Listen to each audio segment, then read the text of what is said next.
지구촌을 공포에 휩싸이게 한 지구온난화. 이를 막기 위해 온실가스의 80%를 차지하는 이산화탄소를 줄이려는 노력이 세계 곳곳에서 이어지고 있는데요. CCS, 즉 이산화탄소 포집 기술이 그중 하나입니다. CCS는 여러 산업 현장에서 발생하는 이산화탄소를 포집해서 다시 저장하는 친환경 기술인데요. 우리나라도 최근 이산화탄소 포집에 사용되는 키어솔이란 흡수제를 개발해 세계 최고 성능의 기술을 자랑하고 있습니다. 앞으로 이 이산화탄소 포집 기술은 우리에게 어떤 미래를 가져다 줄까요? 과학, 미래를 열다해서 알아봅니다.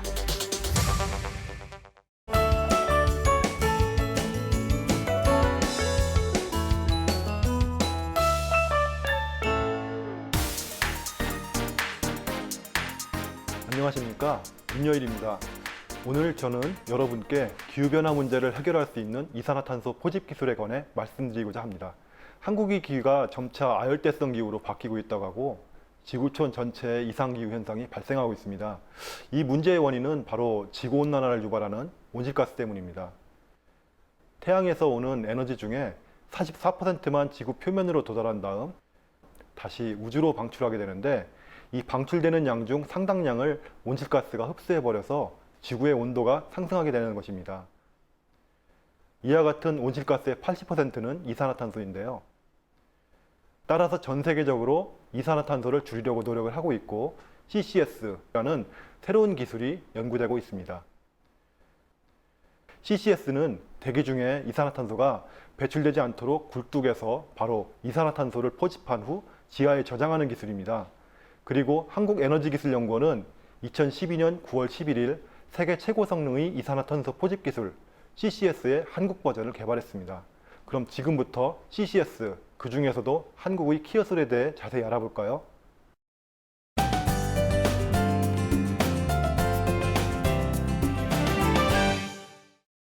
전기를 생산하는 화력발전소 같은 경우 대량의 화석 에너지를 연소할 때 많은 이산화탄소가 배출됩니다. 키어솔은 이 이산화탄소를 포집하는 데 사용되는 액체로서 이 이산화탄소가 대기로 나가기 전에 포집 공정에 연결하여 이산화탄소만 따로 포집시키는 데 사용하는 액체입니다. 그 과정을 자세히 설명드릴게요. 커다란 파이프 아래에서 이산화탄소가 포함된 가스가 이렇게 올라오게 되면 이때 상단에서 키어솔이라는 흡수액을 뿌립니다. 그럼 이 키어솔이 내려가면서 가스 중 이산화탄소만 골라서 포집하는 것이죠. 이렇게 키어솔이라는 액체로 이산화탄소만 선택적으로 흡수를 시키면 언젠가는 액체가 이산화탄소로 포화 상태가 되어 더 이상 흡수하기 어렵게 되겠죠. 이렇게 되면 키어솔은 흡수탑 옆에 위치한 재생탑이라는 곳으로 이동하게 되는데요. 이때 이 액체에 열을 가해서 끓여주게 되면 키어솔은 재생이 가능한 상태로 돌아옵니다. 즉, 이 과정 속에서 100%에 가까운 이산화탄소가 떨어져 나가게 되고 키어솔은 다시 원래 상태로 돌아와 흡수탑으로 이산화탄소를 흡수하기 위해 이동하게 되죠. 그리고 이 움직임이 계속 반복되는 것입니다. 재생탑에서 배출되는 100%의 이산화탄소를 80기압 이상으로 압축하게 되면 액체 이산화탄소가 되는데요. 이 물질을 이산화탄소 저장체로 이동시킨 후 지하 1000m 아래의 대염수라는 층에 묻게 됩니다. 이것이 CCS, 이산화탄소 포집 및 저장 기술의 전 과정이고, 이 과정에서 포집에 사용되는 새로운 흡수제가 바로 키어솔인 것이요. 이산화탄소를 포집하는 기술은 다양한 방법이 있지만 대형 공정의 경제성을 갖추어 적용 가능한 방법은 바로 이 액체를 이용한 흡수 방법입니다. 따라서 액체를 이용하는 흡수 기술은 세계적으로도 많이 개발되고 있습니다.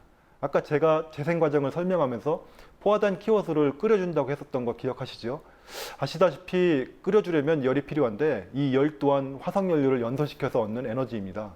화력발전소 같은 경우 전기를 만들려고 생산한 고온의 수증기 중 그 일부를 재생공정에 사용하고 있죠. 한국에너지기술연구원이 개발한 키어솔은 미국과 일본의 이산화탄소 포집 기술과 비교해 볼 때 공정 운전을 할 때 재생에너지가 20% 이상 낮다는 장점을 갖고 있습니다. 즉 1톤의 이산화탄소를 포함한 흡수제를 재생할 때 일본은 2.8에서 3.2 기가줄의 에너지를 이용하게 되는데, 한국에너지기술연구원이 개발한 기술은 2.3에서 2.5 기가줄의 에너지만으로도 재생이 되지요.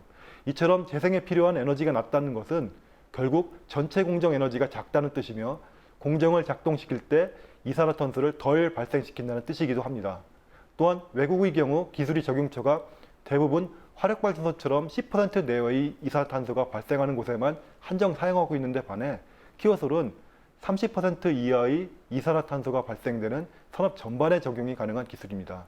실제로 30% 정도로 이산화탄소가 발생되는 곳은 제철소, 시멘트 공장 같은 곳인데요.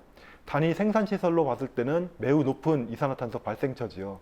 따라서 국내에도 살펴보시면 원료인 석탄 수급 용이성 때문에 해안가에 주로 제철소나 시멘트 공장이 밀집해 있는 것을 알 수 있어서 공정을 직접 연결하여 응용하기 매우 쉽다는 장점을 가지고 있습니다. 하지만 현재 이 CCS 기술을 사용하기 위해서는 많은 비용이 필요한 것이 현실입니다. 1톤의 이산화탄소를 처리하는데 약 100에서 120달러, 우리 돈으로 12에서 15만 원 정도가 소요되는데요. 그 비용을 분석해보면 약 80%의 비용이 포집과 압축하는 데 사용됩니다. 기존 석유화학 공장에 이산화탄소를 포집하기 위한 공정이 일부 상용화되어 있는데요.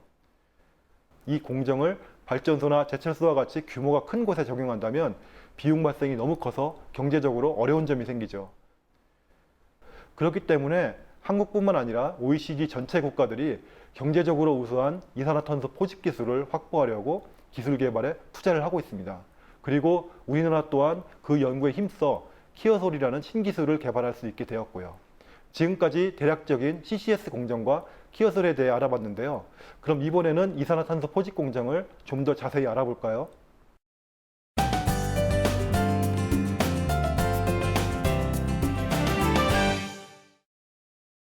키어솔의 기술을 이해하기에 앞서 먼저 액체 흡수제가 기체를 흡수하는 원리를 아셔야 할 텐데요. 예를 들어 보겠습니다. 암모니아 가스가 있을 때 그곳에 물을 뿌리게 되면 물에 암모니아가 흡수되어 암모니아수가 되죠. 마찬가지로 이산화탄소가 있는 곳에 물을 뿌리게 되면 바로 탄산수가 됩니다. 하지만 물은 이산화탄소를 많이 흡수하지 못해서 단시간에 대량의 이산화탄소를 포집할 수 없습니다. 생각해보면 그 산업혁명 이전에도 분명 이산화탄소는 발생했을 텐데 그때는 지금처럼 지구온난화에 대한 걱정은 없었는데요. 그 이유는 바로 식물과 바다가 이산화탄소를 계속 흡수하였기 때문입니다. 하지만 산업혁명 이후 인류가 사용하는 에너지는 기하급수적으로 늘어났고 따라서 대기 중으로 대량 배출되는 이산화탄소를 자연히 전량 처리하기엔 양이 너무 많게 되었죠. 따라서 인위적으로 이산화탄소를 액체로 흡수시킬 수 있는 필요성이 생기게 된 겁니다.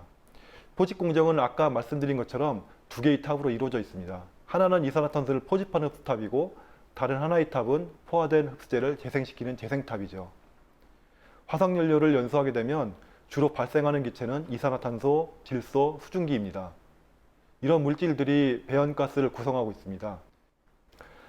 앞서 설명한 바와 같이 이산화탄소를 포집하는 탑을 흡수탑이라고 부르는데 흡수탑에서는 하단으로 유입되는 배연가스와 흡수탑 상단에서 뿌려지는 키어솔 흡수제가 만나게 되고 배연가스 속에 있는 성분 중 이산화탄소만 선택적으로 골라 키어솔로 흡수시킵니다. 그러면 대기 중에는 이산화탄소가 거의 없는 질소와 수증기만이 배출되게 되죠. 그리고 이 과정에서 이산화탄소를 흡수한 키어솔 흡수제는 펌프를 이용해서 다시 재생탑으로 이동하게 됩니다. 재생탑에서는 이것을 고온의 수증기 열로 끓이죠. 이 열 에너지가 바로 포화된 키어솔을 원래 상태로 돌려놓을 수 있는 재생에너지가 됩니다. 이 에너지를 받게 되면 이산화탄소를 잡고 있던 흡수제가 이산화탄소를 놓게 됩니다. 그리고 이때 떨어진 이산화탄소와 수증기는 상단으로 올라가다가 응축기를 만나게 되는데 이곳에서 수증기만 다시 액체로 변환시켜 흡수액으로 돌아가게 하고 이산화탄소만 나가게 합니다. 이 이산화탄소는 거의 100%에 가까운 농도인데 이를 압축한 다음 지하로 격리 저장시키는 것이죠. 그리고 이 이산화탄소는 80에서 100기압의 압력으로 압축돼 초임기 상태의 액체로 변환한다고 파이프나 탱크로리 그리고 선박을 이용하여 수송 후 지하로 저장됩니다. 단순하게 가스 상태의 이산화탄소를 파이프로 수송하게 되면 기체 부피가 너무나도 크기 때문에 비용이 많이 들기 때문이죠. 또한 키어솔은 앞서 말씀드렸던 것처럼 재생 시 필요한 수증기열의 소요량이 기존 선진 기술에서 필요로 하는 재생용 고열 수증기 양의 80% 이하이기에 성능이 아주 우수합니다. 이 고열 수증기는 그냥 얻어지는 것이 아니라 발전 단계에서 빼오는 중요한 자원인데요. 예를 들어 이산화탄소 포집 공정이 설치된 화력발전소를 생각해 볼까요? 화력발전소는 화석 에너지를 연소시켜 물을 끓여 고온고압의 수증기를 만든 후 이 수증기로 스팀 터빈을 회전시켜 전기 에너지를 얻는 에너지 생산 방식입니다. 그리고 이산화탄소 포집 공정을 운전하려면 흡수탑과 재생탑을 동시 작동시켜야 하는데 재생탑에는 130도 이상의 고온 수증기가 필요합니다. 그럼 이 수증기를 어디서 가져올까요? 바로 전기를 생산하기 위해 만든 고온 수증기의 일부를 데려오는 것이죠. 그러면 이산화탄소 포집 공정을 위해 소모된 고열 수증기만큼 발전소의 전기 생산량은 줄어들게 됩니다. 따라서 이산화탄소 포집 기술의 우수성을 판단할 때 이처럼 재생에 필요한 고온 수증기를 누가 더 적게 쓰냐가 매우 중요한 기준이 되기도 하는 것이죠. 이처럼 발전을 위해 만든 고열 수증기를 일부 빼내어 이산화탄소 포집 공정의 재생에너지로 사용하는 것이므로 이 양이 적으면 적을수록 발전소의 에너지 효율은 상승하게 되고요. 따라서 이와 같은 낮은 공정 운전비는 곧 기술 경쟁력이라고 볼 수 있고 국내외의 기술 경쟁 시 비교 우위에 설 수 있게 됩니다. 이제 이산화탄소 포집 공정에 대해 좀 더 이해가 쉬워지셨나요? 그럼 이번에는 이 이산화탄소 포집 과정 및 키워솔이 앞으로 어떻게 우리 생활에 사용될 수 있는지 알아보도록 하겠습니다.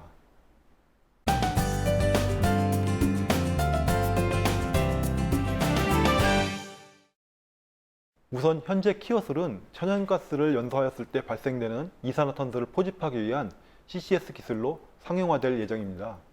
이렇게 우리 삶에 필요한 기술이라면 빨리 상용화되면 좋겠지만 실상 많은 어려움이 따르는데요.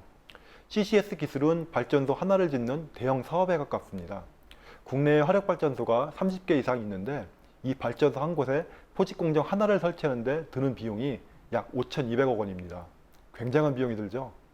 하지만 이산화탄소 문제를 그대로 두면 지구온난화가 가속화되어 인류 생존의 위협과 같은 더 큰 문제가 발생하기 때문에 국제적으로 2015년부터 상용화 연습을 한 후에 2020년에 규제를 하자는 추이입니다.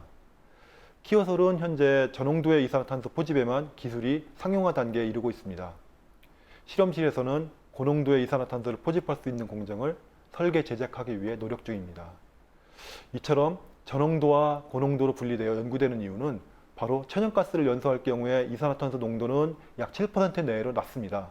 하지만 실제 산업에서는 이런 저농도의 이산화탄소뿐만 아니라 30% 내외의 고농도 이산화탄소도 많이 발생하고 있습니다. 석탄 화력발전소의 경우 12%, 제철소의 경우 약 25%, 시멘트 소농농의 경우에도 25%, 석유화학 공정은 30%로 발생합니다. 따라서 향후에는 고농도까지 포집할 수 있는 기술로 응용 분야를 넓혀보고자 합니다. 또한 2017년부터 한국에 셰일가스가 도입된다고 합니다. 셰일가스는 진흙층 사이사이에 저장되어 있는 화석연료로 주성분이 메탄과 에탄의 혼합물인데요. 이 화석연료는 매우 경제적이라 미국의 에너지 혁명을 주도하고 있는 에너지 자원이죠. 이 가스를 이용하여 연소를 할 경우에도 거의 천연가스를 연소하는 것과 같은 조성의 연소 배출가스를 발생시키기에 키워솔을 충분히 적용 가능하다고 판단합니다.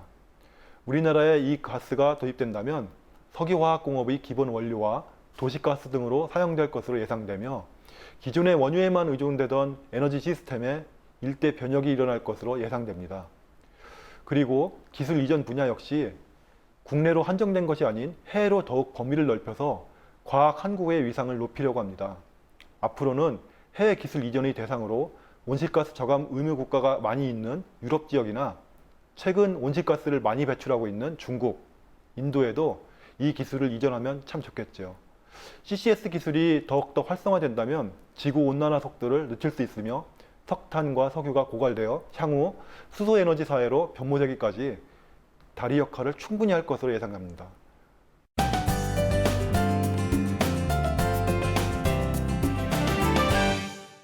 매우 안정한 물질인 이산화탄소를 유용한 물질로 변환하여 사용하는 기술을 개발할 경우에 지구온난화를 유발하는 물질인 이산화탄소가 석유 이상의 자원으로 변모할 수 있습니다.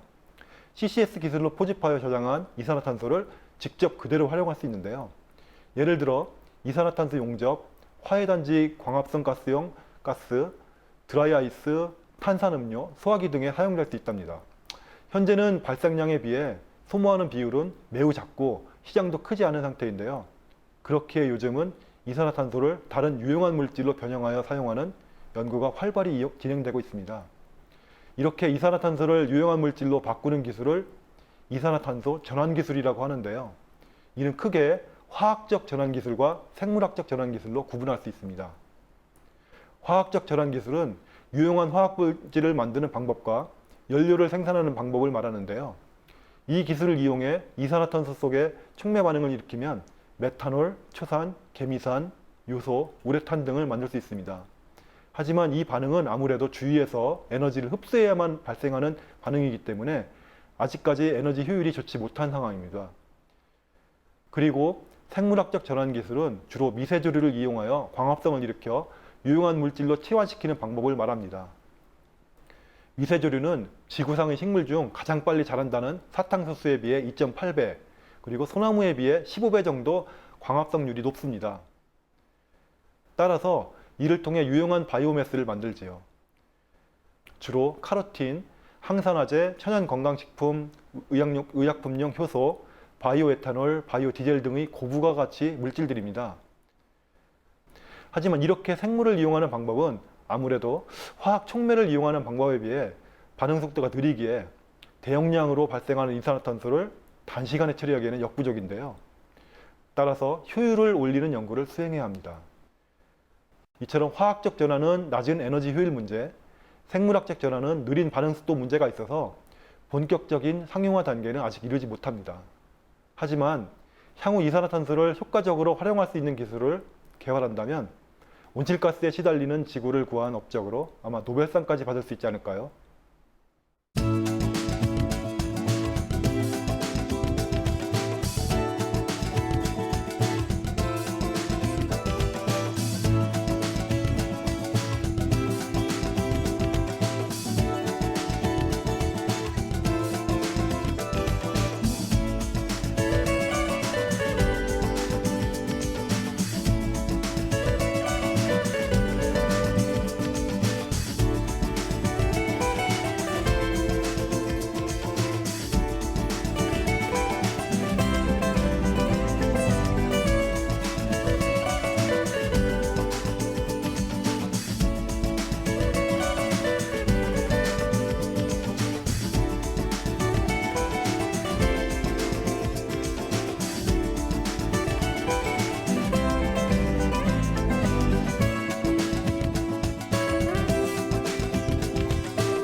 지금까지 이산화탄소 포집 기술에 대해 알아보았습니다. 지구온난화를 유발하는 온실가스인 이산화탄소, 인류 생존을 위협하는 시한폭탄과 같은 이산화탄소를 앞으로 어떻게 경제적으로 포집하고 유용한 물질로 응용할지 많은 관심 부탁드립니다. 에너지기술연구원에서도 더욱더 연구하고 노력하겠습니다. 과학미래를 열다 시청해주신 여러분 고맙습니다.